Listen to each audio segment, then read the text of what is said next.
اپنی ذمہ داری اب پھر پوری کر. دیکھو میں اپنی بات ذمہ داری کے ساتھ کر رہا ہوں. میرا دل بہت دکھایا ہے. 4-5 لوگ جو اٹھے ہیں ان سے مجھے تکلیف ہوئی, ادھر سے لوگ اٹھے, ادھر سے اٹھے, مجھے تکلیف ہوئی. اپنی بات کر رہا ہوں, ہوتی ہے تو بتا دیتا ہوں. سن کے جایا کرو, میں کچھ سنانے آتا ہوں, دھیان سے سنو. میں نے اپنے ہاتھوں سے ابھی 18 سال کے لڑکے کو غسل دیا تھا. کتنے سال کے؟ 18 سال کے لڑکے کو میں غسل دے رہا تھا. اس کی کھوپڑی کے نیچے سے میں نے ہاتھ ڈالا تو اس کا پوسٹ مارٹم ہو گیا تھا. میری انگلی میں ایک اس کی ہڈی لگی سر کی اور وہ خون نکلنے لگا. میرے صاحب بولے کیا آپ کو درد ہو رہا ہے؟ میں رونے لگا. میں نے کہا نہیں, میں درد نہیں ہو رہا ہے. پھر میں کہا مجھے اپنی موت یاد آ گئی. تو کیا مطلب؟ میں نے حضور فرماتے ہیں جب مردے کا ہاتھ اٹھاتا ہے نا غسال تو مردہ کہتا ہے آرام سے اٹھا, تیرے اٹھانے سے مجھے بڑی تکلیف ہوتی ہے.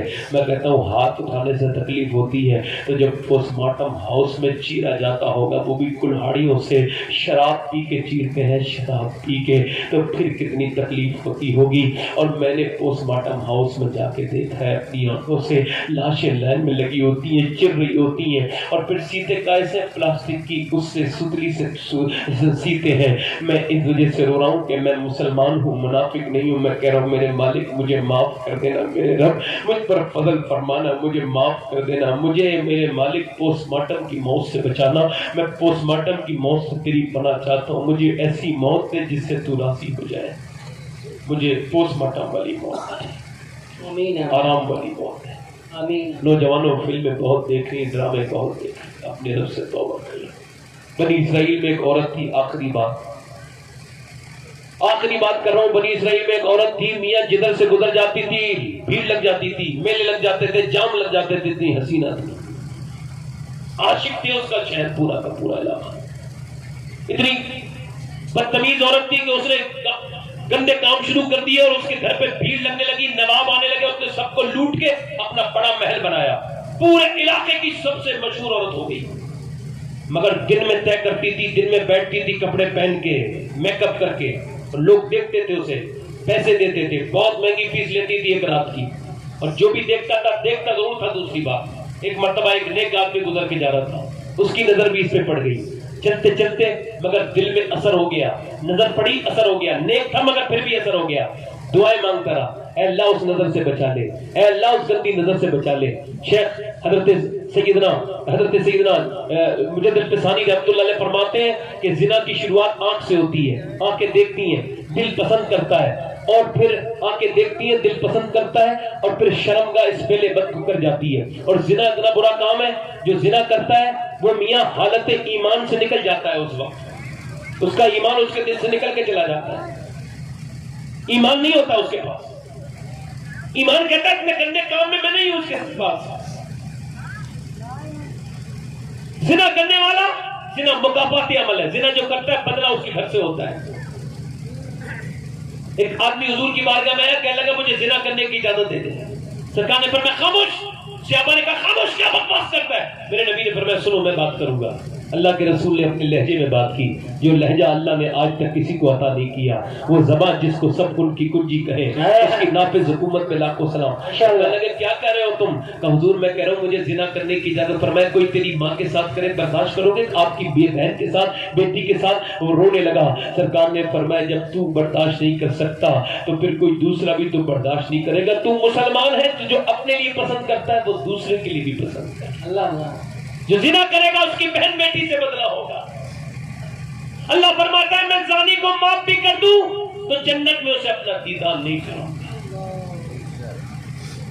جب اللہ جنت دے گا تو مسلمانوں سب سے بڑی نعمت اس کا دیدار ہوگا. اللہ سامنے آ جائے گا. مگر زانی کو منع کرتا ہے. ویسے کریم ہے, رحیم ہے. سوچو تو وہ آدمی اس عورت کے پاس سے بچا نہیں پایا اپنے آپ کو. 1 مہینے کے بعد اپنا گھر بیچ کے, اپنا سب سامان بیچ کے اس عورت کے پاس گیا. یہ لے پیسے لے لے اور بتا کون سے دن آنا ہے. اس نے کہا ٹھیک ہے پرسوں آ جانا. فلاں دن چلا گیا. رات کے وقت میں پہنچا, بالکل بہترین کمرہ, خوبصورت عطر میں بسا ہوا, لڑکی بیٹھی ہے. آگے پہنچا, کیا بہترین وقت ہوگا اس کے لیے. آگے بڑا, باتیں کرنے لگا. رانائیوں کے موسم میں لڑکی کے ہاتھ پہ ہاتھ رکھنے والا تھا. بات کرتے کرتے مگر پھر ہاتھ کانپ گیا, پیچھے کو ہٹنے لگا, رونے لگا, اور دیکھا کہ رونے لگا لگا, عورت نے دیکھا تو پوچھا کیوں رو رہا ہے؟ یہ مومن کی پہچان ہوتی ہے. کیوں رو رہا ہے؟ کہ بس مجھے میری طبیعت بگڑ گئی. کہ طبیعت تو ٹھیک ہو جاتی ہے بڑے بڑے اچھوں کی یہاں کے, صحیح بتا بات کیا ہے؟ کہ میں جا رہا ہوں, کہ جانے نہیں دوں گی, بات بتا صحیح ورنہ تجھے گندا کر دوں گی, صحیح بتا. وہ میاں ڈر کے بولا پوچھنا چاہتی ہے صحیح بات کہاں؟ کہ صحیح بات یہ ہے کہ جب میں رات کو سجدے کرتا ہوں تب بھی مجھے میرا رب دیکھتا ہے, اور جب میں اب تیرے ساتھ میں بیٹھا ہوں تیرے ہاتھ پہ ہاتھ رکھ رہا تھا تب بھی مجھے میرا رب دیکھ رہا تھا, اور میں اتنا گندا نہیں ہوں جو اپنے رب کے سامنے برے کام کروں. میں جا رہا ہوں. آپ جب جمعے کے دن نماز پڑھتے ہو تب بھی رب دیکھتا ہے, جب آپ چوراہے پہ گالیاں بکتے ہو تب بھی اللہ دیکھتا ہے, جب کسی کی لڑکی پہ بری نظر ڈالتے ہو تب بھی اللہ دیکھتا ہے. اللہ اکبر, اللہ اکبر. وہ تو چلا گیا روتا ہوا, اس عورت کے دل کو دھو گیا. وہ بولی مالک ایک بار آیا تھا ہاتھ تک نہیں لگایا, روتا ہوا گیا, اور میری تو پوری عمر ہو گئی بدکاری کرتے کرتے, میں کیا کروں؟ پھر روئی. کسی نے کہا موسیٰ کے پاس چلی جا, موسیٰ تقریر کر رہے تھے, وہ عورت بیچ تقریر میں آئی, اس سے کسی نے کہا موسیٰ یہ عورت آپ سے بات کرنا چاہتی ہے. آپ نے کہا بھگاؤ اس بدبخت کو, میرے پاس کیوں آئی ہے گندی عورت. وہ چلی گئی, بھاگتی بھی دروازہ بند کر لیا, اور جا کے کمرے میں جو ہے وہ سجدے میں گر گئی. کہنے لگی مالک تیرے نبی نے تو مجھے بھگا دیا, یہ بتا تو بھی بھگائے گا تو میں کہاں جاؤں گی؟ زمین بھی خدا کی, زماں بھی خدا کا, مکین و مکہ لا مکہ بھی خدا کا, گناہگار بندے کہاں جا سکیں گے خدا کی خدائی سے باہر نکل کے. رو کے بولی مالک اگر میرے گناہوں کی کوئی حد نہیں ہے تو تیرے کرم کی تو کوئی حد نہیں ہے نا.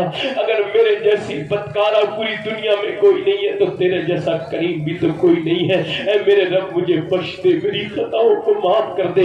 یہ باتیں کر رہی تھی, دروازے پہ دستک ہو گئی. کہنے لگی مالک کوئی مجھے گندا کرنے والا آ گیا, میرا گاہک ہوگا, میرا کسٹمر. دروازہ نہیں کھولا, پھر دروازے پہ اور زور سے دک دک ہوئی اور روئی. اس کا دل دھڑکنے لگا. دروازہ کھٹکھٹانے والے نے زور لگایا تو اس نے سوچا کہ دروازہ نہ توڑ دے. اس نے دروازہ کھولا تو سامنے موسیٰ علیہ السلام کھڑے تھے. کہنے لگی آپ کیوں آ گئے؟ آپ نے تو مجھے بھگا دیا تھا. موسیٰ کہنے لگے مجھے کیا پتا تھا, ابھی جبرائیل علیہ السلام کو اللہ نے بھیجا ہے, اور اللہ نے فرمایا جبرائیل جا میری بندی سے کہہ کے وہ جو چھپ چھپ کے آنسوؤں سے میرے سامنے رو رہی تھی نا, میں نے اس کی توبہ کو قبول کر لیا ہے اور اس کے سارے گناہ کو دھو دیا ہے. کہنے لگی موسیٰ پوری زندگی کی گنہگار کو ایک بار میں دھو دیا کہاں؟ وہ اتنا ہی بڑا کریم ہے, اس نے ایک بار میں سارے گناہ دھو دیتا ہے. اللہ فرماتا ہے آدم کے بیٹے تو اتنا رو لے, صرف اتنا رو لے کہ تیری آنکھ کا آنسو گر کے تیرے گال تک آ جائے, میں سارے گناہ اس سے تیرے معاف کر دوں گا. وہ رحیم ہے, وہ کریم ہے, اس سے معافیا مانگو. عورت بولی موسیٰ کتنا کریم ہے, میں یہاں نہیں رہوں گی, اس گھر کو چھوڑ کے جا رہی ہوں, اسی سے نکاح کروں گی جس نے مجھے توبہ کی طرف راغب کیا. اس کے گھر گئی, وہ ملا 2 مہینے کے بعد اسے دیکھتے ہی بے ہوش ہو کے پیچھے کو گر گیا. کہنے لگا ایک بار ملی تھی میرا ایمان خطرے میں پڑ گیا تھا, یہ تو میرے گھر ہی آ گئی, پیچھے گر کے مر گیا. جب اس کی پوری بات سنی تو اس کے چھوٹے بھائی سے شادی کر دی. اس کی اللہ نے اسے 7 بچے دیے. علماء کہتے ہیں 7 کو اللہ نے ولی بنایا, اس عورت کے 7 بچوں. سبحان اللہ سبحان اللہ. میری بہنوں میری بیٹیوں بے پردگی سے توبہ کرو. حضور فرماتے ہیں میں نے جہنم میں الٹی لٹکی بھی عورتیں دیکھی بے پردہ جو ایسی ہیں. کتنے لوگ ایسے ہیں جو اپنے رب سے توبہ کریں؟ دونوں ہاتھ اٹھا کے بتائیں, دونوں ہاتھ نیچے ہاتھ کرو. دیکھو ابھی مرو گے نا, سنو میں مر جاؤں ابھی ایک دم اللہ کو منہ دکھانا, حضور کو منہ دکھانا, تو یہ حضور کو منہ دکھاؤ گے؟ بتاؤ کتنے لوگ ایسے جو نبی کے نام پہ گردن گڑا دیں گے؟ دونوں ہاتھ اٹھا کے بتائیں, نیچے ہاتھ کر لیں. جو گردن گڑا سکتا ہے کچھ بھی کر سکتا ہے نا. کتنے لوگ ایسے جو گردن بھی کٹا دیں گے اور آج سے موت کا کوئی بھروسہ نہیں؟ کتنے لوگ ایسے آج سے جو گردن بھی کٹا دیں گے؟ نیچے ہاتھ کریں, پہلے سنیں. جب گردن بھی کٹا دیں گے مسکرائے نا اور دیکھیں نا ایک دوسرے کی طرف. بتائیں کتنے لوگ ایسے جو گردن بھی کٹا دیں گے اور آج سے حضور کے نام پہ پوری داڑھی بھی رکھا لیں گے؟ اس محفل میں کھڑے ہو جائیں, کھڑے ہو جائیں. نعرے تکبیر, نعرے رسالت, پوری داڑھی رکھانے بس لگے اعلیٰ حضرت, پوری داڑھی, اولاد غوث عالم. کیا بات, داڑھی رکھانے والے, پوری داڑھی رکھانے والے کھڑے ہو جائیں. جو آج سے کبھی داڑھی نہ مڈائیں, جن کے داڑھی پہلے سے ہو وہ نہ کھڑے ہو, جن کے آج سے جو رکھائیں وہ کھڑے ہو جائیں. کھڑے رہو, کھڑے رہو بھائی, آپ کھڑے رہو. جب بیٹھا لوں تو بیٹھنا. کوئی اور عاشق رسول ہے جو داڑھی رکھائے اس محفل میں؟ 1 2 3 4 5 6 7 8 نوجوان ہو گئے. کوئی اور ہے محفل رسول میں عاشق رسول جو آج سے گناہ چھوڑے توبہ کرے؟ ماشاءاللہ. جو آج سے نماز پڑھے داڑھی رکھائے گا بیٹے؟ دیکھو داڑھی اتنی نیک چیز ہے, یہ جب قبر میں جاؤ گے نا تو حضور کو یہ داڑھی دکھا دینا, کہنا یا رسول اللہ یہ داڑھی رکھا کیا ہے, آپ کو سننا. انشاءاللہ میں طالب بھائی نے آپ کو بتا دیا مدینے جا رہا ہوں, میں مدینے میں آپ کے لیے دعا کروں گا. سب سے پہلا سلام میں ان لوگوں کا پیش کروں گا جنہوں نے میرے کہنے پہ داڑھی رکھائی ہے, ان کا پیش کروں گا. ہے کوئی اور عاشق رسول؟ 1 2 3 4 5 6 7 8 9 10واں کوئی عاشق رسول ہے جو اس محفل رسول میں کھڑا ہو جائے؟ سنت رسول 100 شہیدوں کا ثواب ہے. عاشق رسول ہوتے ہیں وہ جو سنت رسول رکھاتے ہیں. سبحان اللہ. بیٹے جذبات میں تو نہیں کھڑے ہوئے ہو, پوری داڑھی رکھاؤ گے؟ میں کہتا ہوں 10ویں ہو گئی, کوئی غوث پاک کی 11ویں کرنے والا جس کے چھوٹی داڑھی ہو وہ بھی رکھا سکتا ہے. کوئی عاشق رسول اور ہے 11ویں داڑھی والا, سنت رسول والا؟ کوئی ہو 11. ادھر سے آس پاس سے پیچھے سے کوئی ہے ایسا جو آج اس محفل میں؟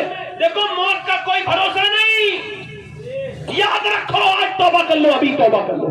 نوجوانوں جوانی پہ غرور نہ کرو, عاشق رسول ہو تو عشق کا اظہار کرو.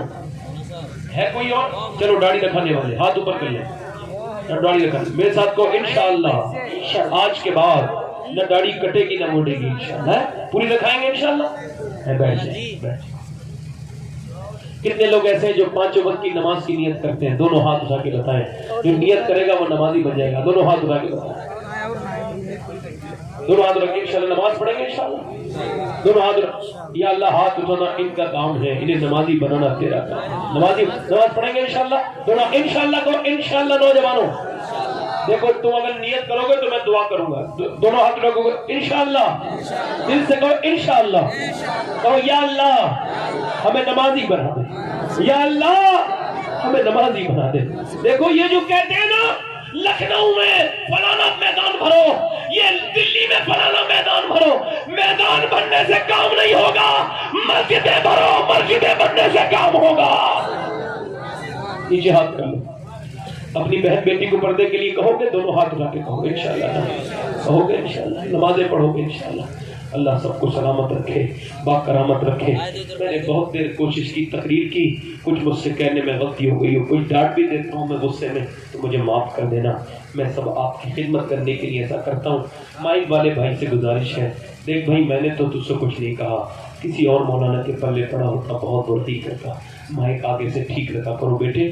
میں اپنا کام ٹھیک سے کرتا ہوں تو آپ بھی اپنا کام ٹھیک سے کرنا سیکھو. استغفر اللہ پڑھو, استغفر اللہ, استغفر اللہ ربی من کل ذنب بات بولے. پڑھ لیجیے لا الہ الا اللہ محمد رسول اللہ. پڑھ لیجیے لا الہ الا اللہ محمد رسول اللہ. پڑھو لا الہ الا اللہ, لا الہ الا اللہ, لا الہ الا اللہ محمد رسول اللہ صلی اللہ علیہ وسلم. والسابقون السابقون اولئک المقربون. صدق اللہ العظیم وما علینا الا البلاغ. السلام علیکم ورحمۃ اللہ تعالیٰ وبرکاتہ. بیٹھے رہے, کوئی شخص بھی ایک شخص بھی نہ کھڑا ہو. وہ بچے جنہوں نے بہت دنوں تک محنت کی ہے ان کی دستار آپ کے سامنے ہوگی.